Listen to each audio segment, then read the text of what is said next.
मेरा नाम doctor Sophia Umair Bajwa है। आज की इस वीडियो में हम बात करेंगे पीसीओएस के बारे में। देखिए, पीसीओएस हमारी कम्युनिटी में एक बड़ा आम मसला है और अमूमन जो ख़वातीन मैं रोज़ क्लिनिक में देखती हूँ उनमें से काफ़ी ज़्यादा मेजर प्रोपोर्शन की होती है जो कि पीसीओएस का शिकार होती है। तो इस मसले के बारे में जितनी भी बात करें मुझे लगता है कि कम होगी। सबसे पहले मैं आपको ये बताऊंगी कि पीसीओएस क्या होता है। पीसीओएस को डायग्नोज करने का एक क्राइटेरिया होता है जिसको रॉटरडैम क्राइटेरिया कहा जाता है। इन ख़वातीन में अमूमन देखा गया है कि पीरियड साइकिल या तो बिल्कुल नहीं आता या पीरियड बहुत इरेगुलर आते हैं, काफ़ी गैप के बाद पीरियड आते हैं और कई दफ़ा वो फिर रुकते नहीं हैं। तो एक तो इन ख़वातीन में इरेगुलर साइकिल्स और साइकिल के कम होने का मसला होता है। दूसरे नंबर पे इन ख़वातीन में मेल हार्मोन्स चूँकि ज़्यादा हो जाते हैं तो चेहरे पे दानों का आना, चेहरे और पूरे जिस्म पे गैर ज़रूरी बालों का आने का भी मसला होता है और अमूमन इन ख़वातीन में सर से बाल झड़ना शुरू हो जाते हैं। इसको हम लोग मेल पैटर्न बॉल्डनेस कहते हैं। तो चेहरे पे मेल्स की तरह बाल आते हैं और सर पे मेल्स की तरह बाल गिरना शुरू हो जाते हैं क्योंकि इन ख़वातीन में मेल हार्मोन्स जिनको एंड्रोजन्स कहा जाता है वो ज़्यादा होते हैं। उसके अलावा तीसरी चीज़ होती है अल्ट्रासाउंड पे ओवरीज का पॉलीसिस्टिक नज़र आना। एक ओवरी में जो लेटेस्ट क्राइटेरिया के मुताबिक 20 या ज़्यादा फॉलिकल्स हों तो हम उनको पीसीओएस डायग्नोज करते हैं और ये फॉलिकल्स की अपीयरेंस मैं अमूमन कहती हूँ स्ट्रिंग ऑफ पर्ल्स की तरह होती है। जैसे एक मोतियों की माला होती है उस तरह अंडेदानियाँ अल्ट्रासाउंड पे उस तरह दिखती हैं कि ओवरीज में छोटे छोटे बहुत सारे फॉलिकल्स होते हैं जो ओवरी के ऑल अराउंड होते हैं और इस वजह से एक मैच्योर अंडा हरमा नहीं बनता है जिसकी वजह से इन ख़वातीन में इरेगुलर साइकिल्स भी होते हैं और इन ख़वातीन को हमल होने में दुश्वारी पेश भी आती है। मैंने ये तीन चीज़ें आपको बताई, इरेगुलर साइकिल्स का होना, चेहरे पे गैर ज़रूरी बालों का होना और अल्ट्रासाउंड पे ओवरीज का पॉलीसिस्टिक होना। इन तीन क्राइटेरियाज में से अगर दो क्राइटेरिया एक औरत में पूरे होते हैं तो हम कह सकते हैं कि इस औरत को पीसीओएस का मसला है, यानी कि इनको पॉलीसिस्टिक ओवेरियन सिंड्रोम हो सकता है। इन ख़वातीन में क्या मसाइल होते हैं?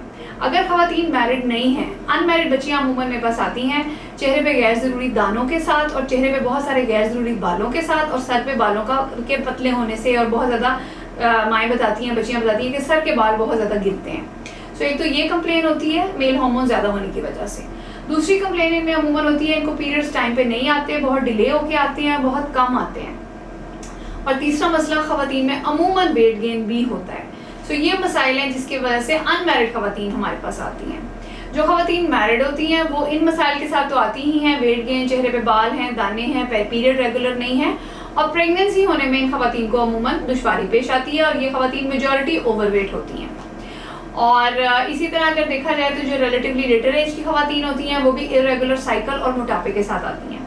देखिए, पीसीओएस को टाइमली डायग्नोज करना बड़ा अहम है क्योंकि इससे आपकी लॉन्ग टर्म सेहत बहुत ज़्यादा अफेक्ट होगी। इन ख़वातीन में इंसुलिन रेजिस्टेंस का प्रॉब्लम होता है।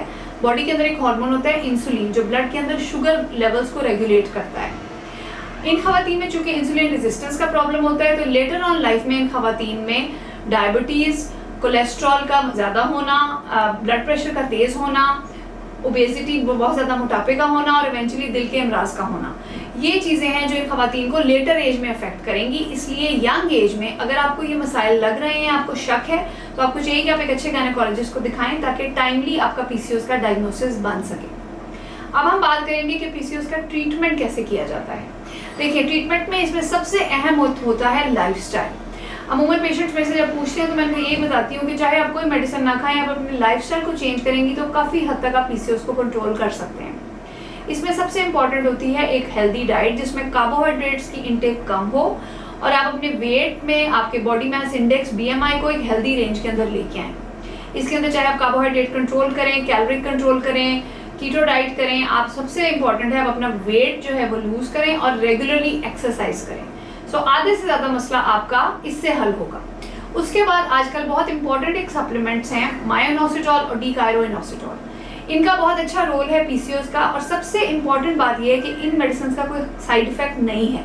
ये किसी हद तक एक हर्बल वाले जो है वो एस्पेक्ट के अंदर भी आती हैं और फार्माकोलॉजिकली भी आजकल हम लोग बहुत ज़्यादा यूज़ करते हैं। इसमें मायोइनोसिटोल की अप्रोप्रिएट डोज और साथ डीकायरोइनोसिटोल की भी एक अप्रोप्रिएट डोज का होना पीसीओएस के ट्रीटमेंट के लिए बहुत अहम होता है। तो इसलिए ये वाले जो सप्लीमेंट्स हैं जिसमें मायोइनोसिटोल भी हो और डीकायरोइनोसिटोल की भी प्रॉपर डोज हो, ये पीसीओएस के ट्रीटमेंट में हमें बहुत हेल्प कर सकता है। और लास्टली फिर इसके अंदर रोल आ जाता है मेटफॉर्मिन का। मेटफॉर्मिन भी मुख्तलिफ नामों से मार्केट में मौजूद होती है। किसी हद तक मेटफॉर्मिन जो है वो इंसुलिन की सेंसिटिविटी को बढ़ाएगी और पीसीओएस के मसले को हल करने में आपकी हेल्प करेगी। अब हम आज की डिस्कशन को समराइज करेंगे। अगर आपको शक है कि आपको पीसीओएस है, यानी कि अगर आपको चेहरे पे दाने आते हैं, चेहरे और जिस्म पे गैर ज़रूरी बाल आते हैं, आपके पीरियड साइकिल इरेगुलर हैं, आप नोट कर रही हैं कि आपका वेट बहुत ज़्यादा बढ़ गया है, आप अगर प्रेगनेंसी प्लान कर रही हैं, आपको प्रेगनेंसी होने में दुश्वारी पेश आ रही है, तो आपको चाहिए कि आप एक अच्छे गायनेकोलॉजिस्ट से ज़रूर कंसल्ट करें और अपना अल्ट्रासाउंड भी ज़रूर करवाएं, ताकि आपको पता चले कि क्या आपकी ओवरीज दिखने में पॉलीसिस्टिक तो नहीं है। और अगर आपको ये मसला है तो टाइमली इसको एड्रेस करें, ताकि आप बहुत सारे आने वाले मसाइल से बच सकें। शुक्रिया।